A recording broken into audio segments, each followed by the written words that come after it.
Ya, Pak Ivan, tadi saya membahas sebelumnya tadi, sebenarnya kita kan punya asuransi asing sama domestik ya.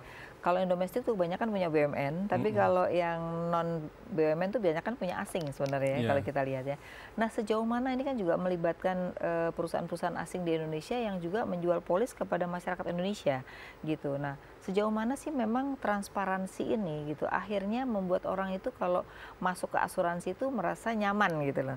Nah, iya ini kan kelihatannya harus seperti apa transparansi yang mesti dilakukan baik OJK sebagai pengawas maupun si industri ini kepada publik gitu loh. Jadi tidak hanya menyampaikan laporan keuangan, tapi apa sih yang perlu disampaikan supaya orang itu lebih merasa bahwa oh asuransi ini adalah yang terbaik gitu ya. iya. Gimana? Ya, yang banyak dikeluhkan oleh pelaku perusahaan asuransi Hmm. asing, joint venture sekarang di Indonesia ini, Hmm. mereka boleh masuk, tapi kemudian mereka Hmm. menghadapi ketidakpastian Oke. hukum dan Contohnya seperti apa tuh, Pak? seperti yang saya ceritakan tadi Hmm. tentang asuransi Oh, dipidanakan, oke. ya. Kemudian juga ada bahkan termasuk asosiasi sendiri tidak Bantu. membantu mengedukasi masyarakat, bahkan ikut Hmm. membatasi kegiatan anggotanya sendiri. Ya, terakhir Oh, bahkan asuransi Allianz Life iya. itu menggugat asosiasinya sendiri. Oh gitu. Iya, asosiasi asuransi jiwa itu digugat karena dianggap menghalang-halangi Allianz Oh. Life itu untuk beroperasi secara wajar dan itu tidak Hmm. tanggung-tanggung. Dia gugat secara material maupun imaterial. Oke. Jadi itu satu sisi soal keberpihakan Hmm. asosiasi atau membantu edukasi dan kemudian Anggotanya ya, mestinya ya dibantu. kemudian Terus. transparansinya. Hmm. Asosiasi pun juga tidak bisa diminta data lengkap tentang kinerja Hmm. asuransi. Iya, iya, iya. Kalau Bu Afi datang ke asosiasi jiwa Hmm. atau ke asuransi umum, Ke mereka nggak asosiasi. punya data yang lengkap tentang kinerja asuransi itu. Semuanya asuransi Ya, secara padahal keseluruhan.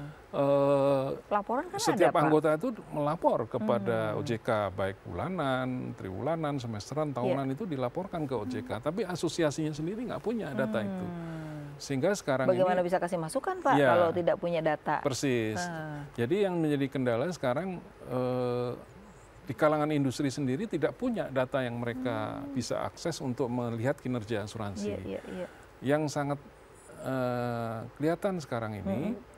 bahwa kalau di perbankan itu ada BOPO ya, biaya Betul. operasional, Dia pendapatan dibandingin operasional. pendapatan, ya. Ya, di asuransi itu sudah jauh di atas 100%. Oh gitu. Iya, Kan sebenarnya ada indikator kalau di perbankan ada KAR, ada BOPO, ada iya, NIM iya. gitu. Nah, kalau di asuransi, Di asuransi ada juga gitu. tetapi Tapi itu hanya diketahui publik itu hanya setahun sekali pada saat oh, dibuat neraca publikasi di jadi nggak media. bisa ngeliat dong ini efisien atau tidak, Betul. atau Dan ini membebankan kepada iya, polis itu besar apa enggak gitu betul. nggak kelihatan ya? Jadi yang saya amati dari hasil neraca publikasi Iya. 2017 kemarin yang sudah Mm-mm. dibuat rating Yang oleh di berbagai media, itu BOPO asuransi umum itu 125%. tinggi sekali. Iya, kalau asuransi jiwa itu 115, Berarti 120 biayanya lebih gede. daripada Iya, pendapatan bener. itunya. Nah, kemudian kenapa mereka bisa untung? Karena dari investasi, ya kan, dari deposito, saham dan sebagainya. Tapi dalam keadaan Ekonomi seperti ekonomi ini seperti berat dong, Pak. sekarang, yield investasinya sudah sangat anjlok, ya. Minim. Heeh. Jiwa juga sudah turun, asuransi syariah juga turun bahkan 225% dari tahun lalu. Jadi BOPO itu di tahun ini akan jauh lebih Tinggi lagi dong tinggi ya. lagi. Sedangkan kalau perbankan yang saya tahu kan BOPO buku 1, buku 2 Betul. itu kan beda-beda ya. Betul. Mungkin Masing-masing bagaimana melakukan efisiensi ya buku pastinya. 4 itu kalau nggak salah 75%, 80%. Kalau di ASEAN itu Kita benchmarknya 60% benar, kita gitu masih ya. terlalu mahal untuk itu ya. Betul, tapi di asuransi itu bisa 125%. Luar biasa. Itu. Padahal patokan sendiri berapa, Pak? Patokan yang Patokannya ditetapkan itu oleh OJK. ditetapkan OJK di bawah 100%. Oh, oke. Kalau industri rate-nya itu 90%.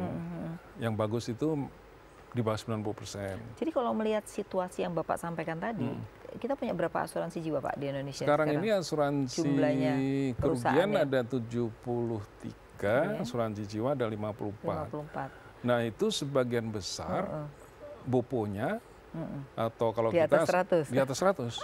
Nah, kalau melihat yang Bapak sampaikan tadi, berarti dalam kondisi saat ini, ketika dalam kondisi ekonomi sedang gloomy gini, berarti akan ada problem masing-masing gap juga dong Pak? Oh iya. Di minyak tepat. Iya.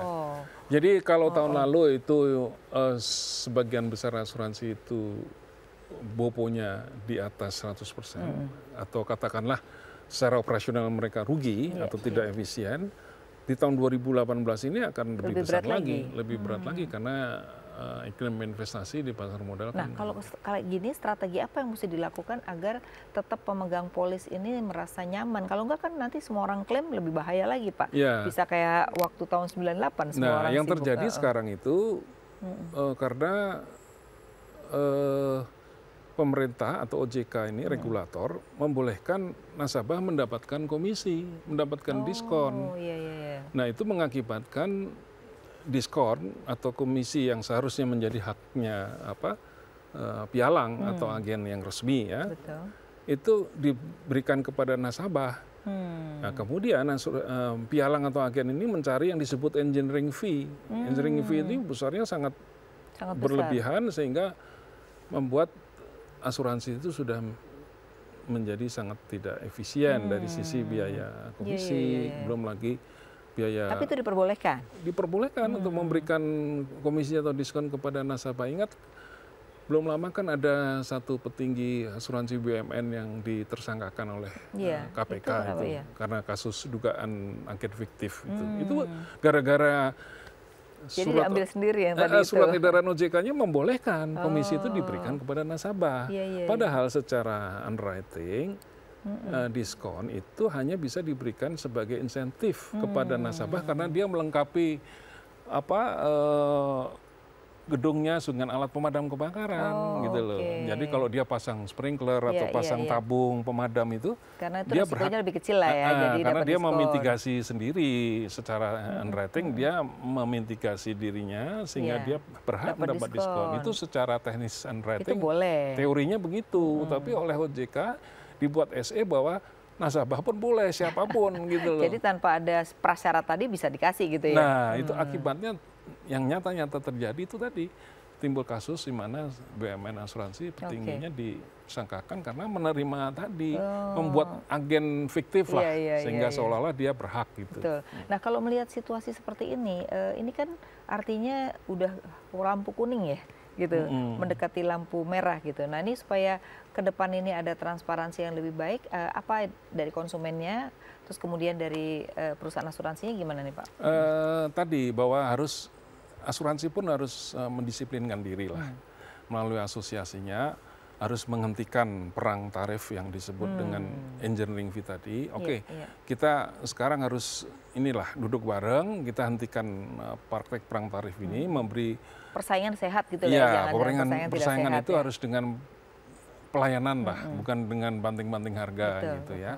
Dan itu sudah lama terjadi sehingga asosiasi itu harus bisa self-regulating, mengatur diri sendiri gitu. Di samping juga memberi edukasi kepada masyarakat bahwa membeli asuransi itu bukan mencari diskon, tapi mencari proteksi gitu. Banyak kan yang ditanya kan diskon dulu. Iya, masyarakat misalnya kita ini Bu Afi datang ke asuransi, saya di sini dapat diskon 50%, di sini dapat berapa? Jadi dia tidak melihat proteksinya di masa yang akan datang, tapi lebih melihat sekarang saya dapat apa gitu ya. Gitu. Memang ini artinya bahwa edukasi kepada masyarakat juga penting loh ya. Jadi bahwa asuransi itu adalah memproteksi jangka panjang, bukan keinginan jangka pendek mendapat uang diskon tadi gitu ya. Gitu. Nah, terus kemudian kalau kita lihat juga biaya marketing dan lain-lain itu kan besar sekali gitu ya. Sehingga sebenarnya yang diterima oleh si konsumen itu sendiri kan sangat terbatas jadinya Pak gitu. Nah, jadi kalau menempatkan dana, misalnya sekarang kan wajib berapa persen harus di ori ya kan. Terus berapa persen kemana lagi. Nah, ini kan yieldnya setiap asuransi beda-beda nih Pak. Nah, gimana cara untuk supaya janjinya kepada konsumen itu sesuai gitu? Ini kan bisa beda-beda. Itu gimana biasanya yang dilakukan? Ya, memang instrumen-instrumen investasi yang diperkenankan atau yang disebut dengan aset yang diperkenankan oleh OJK atau regulator itu sudah ditentukan bahwa saham hanya bisa sekian persen. Jadi portofolio atau sudah ada porsinya lah ya. Saham misalnya 10%, deposito hanya bisa berapa persen, reksadana bisa berapa persen, dan sebagainya. Dan bahkan yang paling rendah nilainya yang bisa digunakan sebagai investasi itu adalah tanah dan bangunan, karena dianggap itu juga bisa masuk ya dalamnya. Karena dianggap tidak liquid, tapi itu dinilai rendah gitu dalam perhitungan RBC, yang yang paling banyak, sehingga investasinya itu di saham. Ya. Tapi dengan resikonya juga besar ya kalau di saham ya Pak ya. Oke Pak, nanti di segmen terakhir kita juga mau dengar dari Bapak nih, sebenarnya OJK di sini kan kalau kita sebutin tadi OJK ya, sebagai pengawas apa sih yang mesti dilakukan? Kita harus break untuk segmen yang terakhir, pemirsa tetaplah di Economic Launch with Isay.